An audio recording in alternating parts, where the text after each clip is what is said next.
căn về vấn đề trồng hoa lan Hoàng Dương thì nhìn cho em cái dàn hoa này nhá. Khi các bác trồng cái cây này ấy, thì chỉ một thời gian ngắn thôi là trước cửa nhà các bác sẽ có một cái dàn hoa vô cùng đẹp mắt với cái chiều dài hoa dài tận gần 1 mét.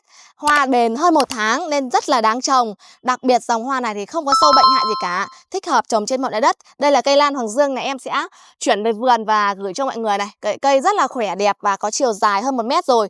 Về các bác trồng, bón phân và tưới tắm cho cây một thời gian thì ra nhánh nhiều hơn và phủ dàn thêm. Và hiện tại những cây giống này thì em đang để trong giỏ hàng. Bác nào yêu thích và muốn sở hữu một cái dàn hoa như thế này thì click ngay giỏ hàng đặt mua giúp em nhé.